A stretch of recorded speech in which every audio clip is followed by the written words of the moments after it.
वैदिक पर्सपेक्टिव के इस YouTube चैनल को सब्सक्राइब करें, वीडियो को लाइक व शेयर करें। ओम इमाम अग्ने सरणीमीम रसो न इम मध्वानम यमगाम दूरात आपिह पिता प्रमतिः सौम्यनाम भूमि है इस्यरे सी क्रन्मर्त्या नाम। ओम। इस अविद्या हिंसा को हे अग्नि दूर करो, हमारे इस मार्ग को जिसे हम दूर से प्राप्त हों। प्रेम पूर्वक प्राप्त होने वाला पिता उत्तम बुद्धिमान है, सौम्यों का भ्रमण करने वाले, मरणशीलों को ऋषि बनाने वाले। ये ऋग्वेद के प्रथम मंडल के 31वें सूक्त का ये 16वां मंत्र यहाँ लिया जा रहा है। तुम्हारे अंदर फला विशेषता है, तो मेरे हिसाब से तुम उधर ना जाके ये काम करोगे तो ज्यादा सक्सेस रहोगे। तो पिता की ये भूमिका होती है कि वो अपनी संतानों को मार्गदर्शन भी देता है और संतानें सुनती भी हैं। उस आधार पे वो उनका निर्माण करता है। तो यहाँ बहुत महत्वपूर्ण बात कही गई है कि आपको उनका निर्माण करना है। यही बात अक्षरशः प्रशासकों पर भी लागू होती है। एक प्रशासक पर, राजा पर, देश के नायक पर, राष्ट्र नायक पर भी लागू होती है कि जिसके हाथ में सत्ता, उसको भी ये समझना पड़ेगा कि मेरी प्रजा जो है वो क्या सोचती है, क्या स्वप्न है उसके, उस जनमानस का झुकाव किस ओर है, और उसको उस आधार पर काम करना चाहिए कि लोग क्या चाहते हैं। तो उस आधार पर उसको नीति निर्धारित करनी चाहिए, नियम बनाने चाहिए, तब उस राष्ट्र का भी निर्माण होगा। तो देखिए यहाँ पर बहुत जबरदस्त भाष्य है वेद का कि पिता और प्रशासक को एक ही तराजू पे रख दिया है वेद में, और कह रहे दोनों की भूमिका बहुत अच्छी, दोनों की एक महत्वपूर्ण भूमिका है, और दोनों अगर सही तरीके से अपनी भूमिकाओं का निर्वहन करेंगे तो बहुत संतानें भी आगे बढ़ेंगी और राज्य राष्ट्र भी आगे बढ़ेगा। ईशान के आज्ञाकारी अपनी संतानों के मनोविज्ञान से अपरिचित रहने वाले मूर्ख पिताओं में से नहीं है, जो अपनी संतानों के भविष्य के प्रति ध्यान नहीं देते। वे संपूर्ण विश्व के भविष्य के प्रति क्या ध्यान दे पाएंगे। अतः पिता को सौम्यों का भ्रमण करने वाला होना चाहिए। मतलब जो परम पिता परमेश्वर के, ईश्वर के आज्ञाकारी हैं, वो अपने संतानों के जो मनोविज्ञान से अपरिचित नहीं रहते, ऐसे लोगों को मूर्ख कहा गया है। अगर आप मनोविज्ञान इतना नहीं समझते कि आप उनकी साइकोलॉजी को न समझ रहे हो कि वो किस आधार पे काम कर रहे हैं, कि कोई काम वो क्यों कर रहे हैं, तो आप कैसे पिता हुए? क्यों? क्योंकि जन्म तो आपने ही दिया है ना उनको, उनके जन्मदाता तो आप ही हो। तो आपको उनके मनोविज्ञान से परिचित होना बहुत अधिक आवश्यक है। तो अगर आप उनके मनोविज्ञान से परिचित होंगे तो उनके भविष्य के प्रति ध्यान दे पाएंगे। और जो परिचित ही नहीं है मनोविज्ञान से, तो वो क्या ध्यान देगा? तो चलो वो अपने ही समस्याओं में पड़ा है, अपनी पत्नी से लड़ रहा है, कहीं और पैसे ही कमाने में व्यस्त है, और उसका कुछ अलग चल रहा है, अपने बच्चों पे ध्यान नहीं दे रहे, लोग अपने हिसाब से बच्चे निकल रहे हैं। तो ऐसे लोग जब अपने संतानों का ही ध्यान नहीं रख पाते, अपने बच्चों के प्रति सचेत नहीं है, तो वो पूरे विश्व का क्या ध्यान रखेंगे, है ना। अतः पिता को सौम्यों का भ्रमण करने वाला होना होगा। सौम्य नाम मतलब संतान, मैंने पहले बताया था। सौम्य नाम से विपरीत यहाँ संतान है, मतलब संतानों के मन में भ्रमण करने वाला हो, कि उनके मनोविज्ञान को जानने वाला हो।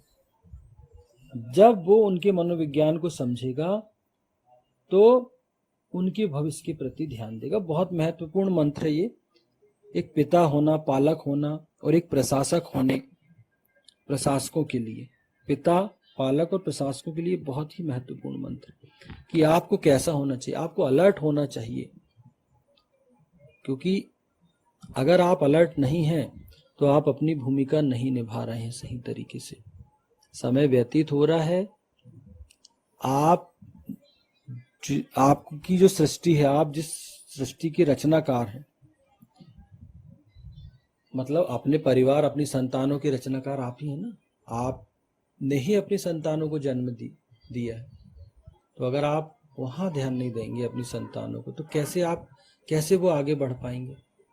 और जब जो व्यक्ति अपने परिवार पर ध्यान नहीं देता, अपनी संतानों पे, तो वो क्या विश्व या देश पे ध्यान देगा। तो यही बात है यहाँ पर कि संपूर्ण विश्व के भविष्य के प्रति आप क्या ध्यान दे पाओगे। अतः पिता को सौम्यों का भ्रमण करने वाला होना चाहिए, आपको समझदार होना चाहिए पिता को।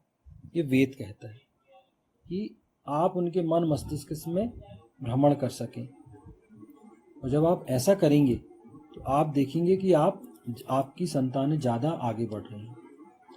दूसरी बात, यही चीज़ राजा पर लागू होती है कि अगर राजा प्रशासक अलर्ट है और वो कुछ निर्णय कठोरता से ले रहा है और आपको लग रहा है कि हमारा जो राजा है वो बहुत ही समझदार है, तो फिर आप निश्चिंत हो जाइए कि आप बिल्कुल, आपको सही पालक मिला, सही राजा आपको मिला, जो निश्चित तौर पर आपको आगे ले जाएगा। तो ऐसे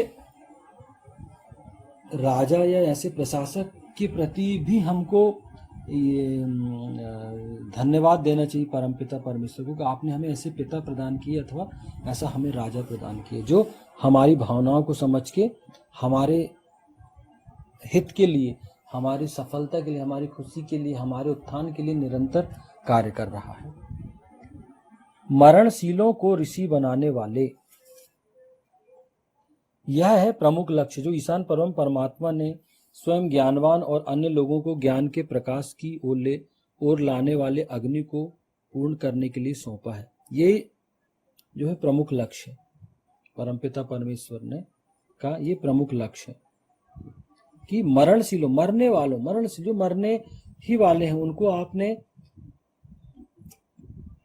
उनके जीवन में आपने इतना उथल पुथल मचा दी कि वो ऋषि अवस्था को प्राप्त हो गए। मतलब उनको ऋषित्व की ओर लेकर आना, मृत्यु से ऋषित्व की ओर लेकर आना, तो ये लक्ष्य ईशान परम परमात्मा जो है वो अग्नि को ये लक्ष्य सौंपा है कि वो ज्ञानवान और अन्य लोगों को ज्ञान के प्रकाश की ओर लाने वाले बने, कि स्वयं तो ज्ञानवान भी हो, अन्य लोगों को भी ज्ञान प्रकाश की ओर ले जाने वाला वो बने। तो अगर आप ऐसा कर पाए, मतलब ये लक्ष्य देता है अग्नि को ईशान, कि आपको ये लक्ष्य दिया है कि जो मरणशील है, जो जिनके जीवन में समझ लो अज्ञानता है, उनको ज्ञान की ओर ले जाना, उनको ऋषित्व की अवस्था प्रदान करना। क्यों? क्योंकि बहुत सारी समस्याओं की जड़ अज्ञानता है। हम देखते हैं बहुत, ईश्वर ने इतनी क्वालिटी, इतनी विशेषताएं देकर मनुष्य को जन्म दिया है कि वो किसी एक क्षेत्र को, वो सिर्फ अपनी प्रतिभा पहचान ले और उस क्षेत्र में मेहनत करे तो वो वहीं शीर्ष पर पहुंच जाएगा और वो न जाने क्या देकर जाएगा इस विश्व को। तो हम देखते हैं हमारे यहाँ एक से एक लोग होते हैं, हर समय कोई न किसी विधाओं में बहुत ही पारंगत लोग होते हैं जो कितना नाम कमाते हैं, नाम रोशन करते हैं। हर व्यक्ति के अंदर कोई न कोई विशेषता ईशान ने दी है, परमपिता परमेश्वर ने। मरणशील मनुष्यों को सामान्य मनुष्यावस्था तक मात्र तक सीमित नहीं रहने देना है। सर्वप्रथम उन्हें मनुष्यता से गिरकर पशु, राक्षस, दानव, दैत्य नहीं बनने देना है, अपितु उनका उत्थान कर उन्हें सुसंस्कृत कर मनुष्य से ऊपर की अवस्था, ऋषि अवस्था तक पहुंचाना। हाँ, क्या होता है, जो मनुष्य अवस्था है, आप मनुष्य जन्म तो लेते हो, लेकिन क्या है, मनुष्य एक सामाजिक प्राणी, सामाजिक पशु है। ये कहा जाता है ना कि मनुष्य जो है एक सामाजिक पशु है। तो अगर आप उस पर मेहनत नहीं करेंगे तो,